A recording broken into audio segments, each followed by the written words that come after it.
when I first moved to, well, the ship in South Africa, and we sailed up here a couple months later, and this is my first port of entry into West Africa, which was quite the experience. And actually, so many stories that I cannot possibly tell them all in a series of videos, let alone one.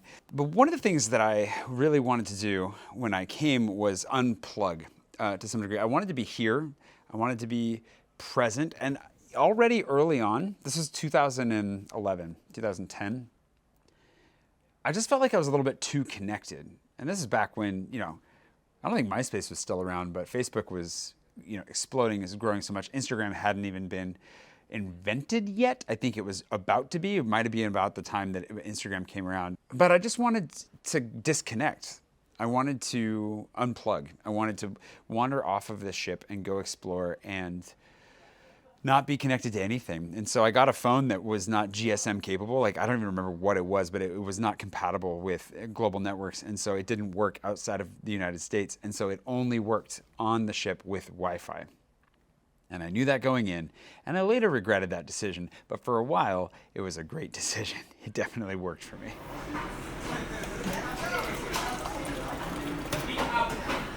Anyways, I guess the point is that from the beginning, I wasn't entirely sold. Like, I loved the connectivity of social networking back when the whole point was to connect people.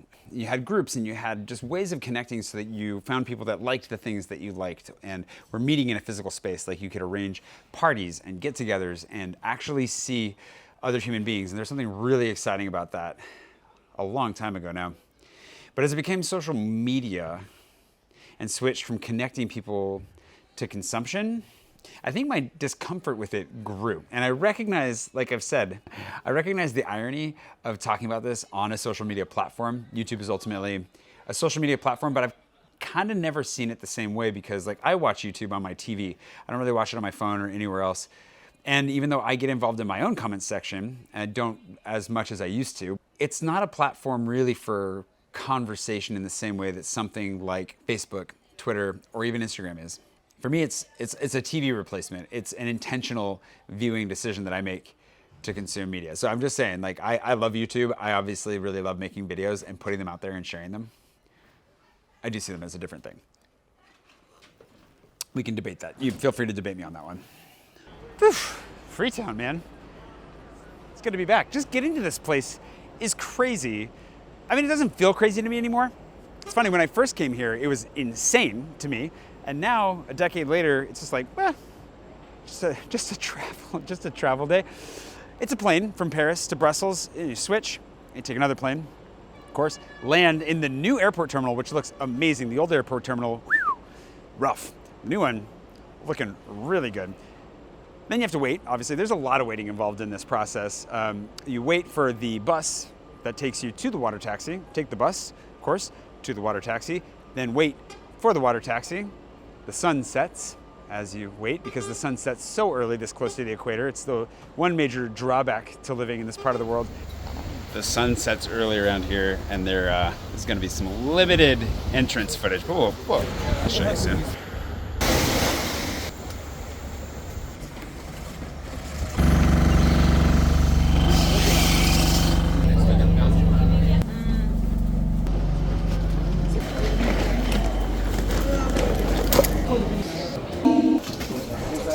How's it going? I'm Jay. It's supposed to be two of you. There's supposed to be two of us? Way better than the ferries that we used to have. When I first moved here in 2011, they had just instituted a state ferry, but before that, before the state ferry, they had these two old Greek ferries that had a reputation of sinking at random. Yeah, I rode one of those ferries once in a not an emergency, but in a situation where it was the only way to get across the river. And the pictures that I'd seen of them just like barely visible above the surface with people sitting on the roof never fully left my mind during that whole process. So we've been waiting maybe 30 minutes, I think, in total for a guy that might not actually be coming. Thought he just missed the boat, but he might not be here. I knew there'd be a lot of waiting involved today. I'm just really hungry, which, Paul, if you see this and you make a comment about that, I'm going to slap you.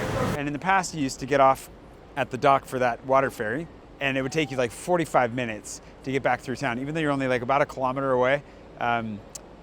Traffic was that bad. Now they have a bypass. Traffic's not so bad. We took that very fast, surprisingly. It just defies my expectations, and here we are. I still can't get over how enormous this thing is. The one I lived on feels like a rowboat compared to this thing. Holy cow.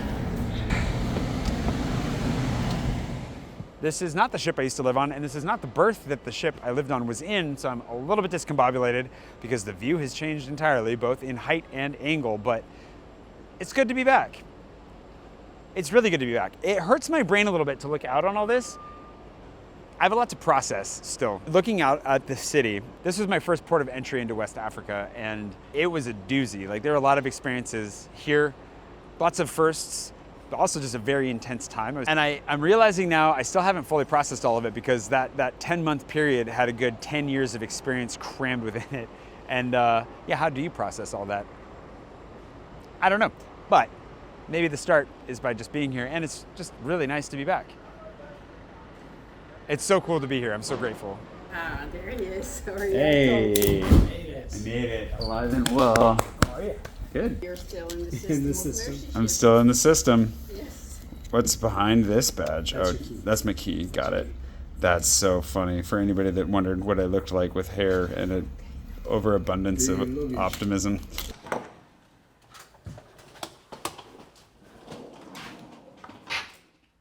Wow. This is nuts. This is bigger than my apartment in Paris. Oh my gosh.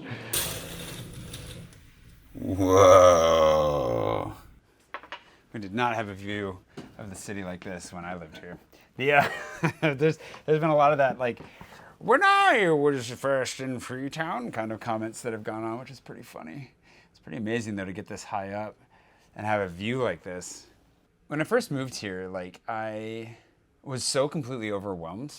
The sights, the smells, the crush of people. It's funny because I always tell people about the traffic in Freetown and how I've never seen anything like it. And traveling in other parts of the world where the traffic was notorious, whether that was Mumbai or Seattle, like, people complain about the traffic, and then you get there and you're like, it's not that bad, not really. Furrow Bay Road is one of those experiences in life that's really hard to duplicate. In fact, I've never managed to because, well, basically to describe what's happening right now, it's already a fairly narrow but main street that has shops that have been built onto the front of a lot of these buildings that spill out into the street. And now a lot of people are out to sell their goods in front of those shops and all the way out into the street. So I think I think he's taking us down a road we're not actually supposed to be going down today because I don't see any other car traffic. But the reason I'm actually happy that we're doing this, despite the fact that we're causing quite the ruckus, is because this was every day on Furrow Bay when I lived here 12 years ago. And it's an experience that's really hard to explain to people, to capture. And it's still missing all the cars, trucks, and motorcycles that used to be in the midst of all this as well. So, anyways, we'll get there eventually. You could walk faster than this, and you probably should. We've made the questionable decision to walk because it'll be faster, and we'll see more.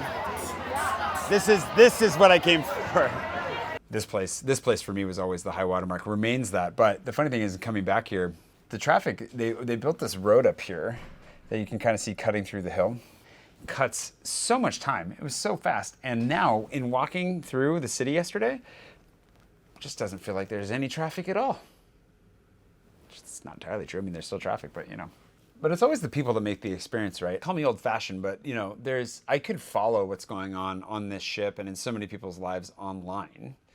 But I'd rather do it in person. Like, I'd really rather hear the story directly. I'd really rather know what's going on in that way. Because there's something that, it creates more of a distance between us, I feel like, when all we do is we see each other on the screen. Like, you see the life and the updates and everything else. And there's a distance that grows where you might feel like you know what's going on. You might feel close to that person. But if it's not mutual, if there's not an exchange that's happening there, you're just building up an image of that person in your mind and the life that they have without directly connecting to them face to face. I guess like there's a lack of real direction. And I actually have a very, well, I don't know about poignant, but at least unique example of that in myself. It feels very much like we're on the Enterprise in here. this ship is this ship is nuts. So with me personally, I guess I've experienced this in a way that's, I think, fairly unique to most, in that when I was a daily vlogger, and then the way that I've made my videos on YouTube and everything, you get a real opportunity to get to know me. I mean, that's kind of the point of returning to that in these videos too. It gives you this chance to see my life, to come along, to get an insight into it in a way that you never really would otherwise.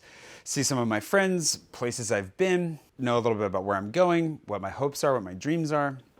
And the reality is that that does build a connection of a sort, like you do know me. I wouldn't say that I'm entirely my most authentic self on camera, just in the sense that, like, obviously I turn on in a different way. Like, I'm here and presenting to you in a way that's probably a little bit, depending on the day, anywhere from 5 to 80% more energy than I actually have on the day. Just kind of depends. Right now it's only about 5. Like, this is basically where I'm actually operating while I'm here on the ship. But it can make it feel like, oh, I know Jay, like I'm friends with Jay. And this is played out many, many times in real life where I meet people and they do know me.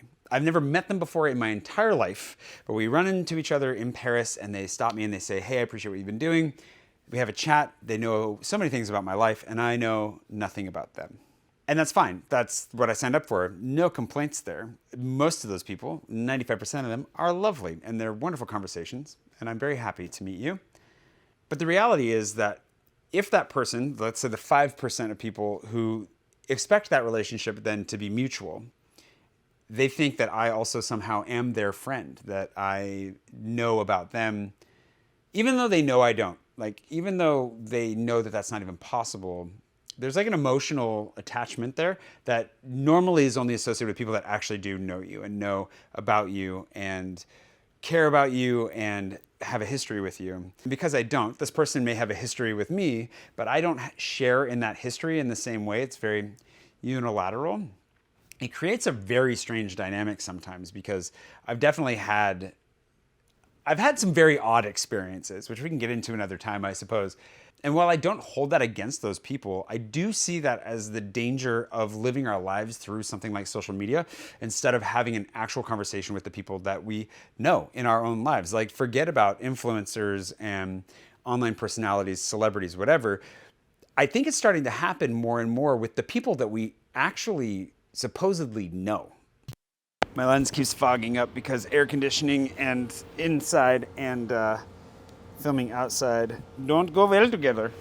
I mean, you can call me crazy if you want. And again, this is up for debate, but I just feel like there's this something, it may be subtle, but it infuses itself a little bit into personal relationships when you feel like you know everything that's going on, so why bother asking more? But we all know at the same time that the lives we live online are not the lives that we're actually living, right? Like, I probably share more than the average person as far as the downs go. There's a lot of downer videos back in the day if you want to go to lightly depress yourself. But when you see people living that life and you start making assumptions, it's happened to me here on the ship. People have made some really weird assumptions about my life, not negative, but like overly optimistic about where I am in my life based on what I post. And if they don't stop and actually ask about it, then they continue to carry this image of my life that's not real with them, even though they know me. And then that changes the whole dynamic of the relationship because now you're approaching it and engaging with it from a place of relative ignorance. But it's not an ignorance that comes from not knowing anything. It's just an ignorance that comes from knowing kind of the wrong things or drawing connections between things that aren't the full picture. Mark, come back. I'm gonna get you your food. Filming? I'm filming now. Oh my gosh.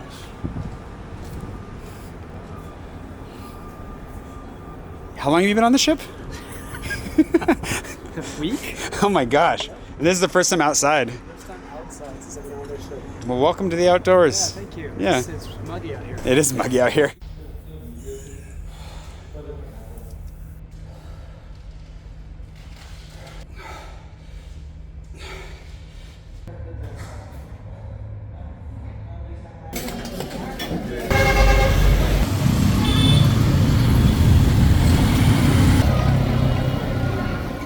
My therapist was asking me why I was coming here and what I was looking for and what would make it a successful trip. And I think for me, I didn't really know entirely. Like, there was something that I was looking for as far as I kind of was coming into this knowing that there was something that was missing and that I was looking for something from this past chapter of my life. It's a big chapter of my life, 4 years of it. That doesn't necessarily come out in, life in Europe and the rest of it. Is there something that I need to bring back with me, or is there nothing here? And so in coming back here, it's kind of the same. I don't know if I guess I didn't really post about this publicly yet. I'll talk about it a little bit here in the future, but I went back to the States for my 20-year high school reunion, which a lot of people are like, why are you doing that? Similarly to people asking me, why are you going to Sierra Leone?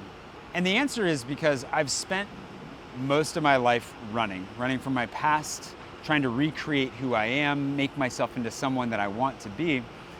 And I'm at a stage now in life where I'm realizing the only way to actually get to the answers I'm looking for is to turn to the past and embrace who I am. And it's not really about recreating myself or making myself into someone that I wish I was, so much as it is about discovering who I've always been. I don't know if we have time to unpack that in this video, but that really is where I'm at right now. I think the most important thing that I've taken from this, and that I'm taking from so many parts of life right now, is the importance of friendship. And also, I'm really lucky to have the friends that I have. And I spent so much of my life turning and running from every chapter as it closed, sprinting out and never looking back, just leaving people behind along the way, that I definitely shortchanged myself on a lot of the really deep and good friendships that were right in front of me the whole time. And I don't hold it against myself because I don't think I was capable of really holding those friendships or accepting them. But as I am now more and more able to do that, it's really good to reconnect with the people that are still there and willing to be friends, but also to appreciate the ones I have right now and make sure that I do everything I can to invest deeply in them so that they grow for the future. And I think that's the main takeaway from this. It's obviously really cool to come here to deal with, to face some of the past. There's definitely some crazy stories, some trauma, some fun stuff. There are parts of my personality that come out here that do not come out anywhere else. And I really, really like that. So we'll also see if we can bring a little bit of that back to Paris as we go. And we might have to come back and visit the ship again in the future and maybe tell you some of those crazy stories, and maybe never tell you some others. There's some that can just stay under wraps.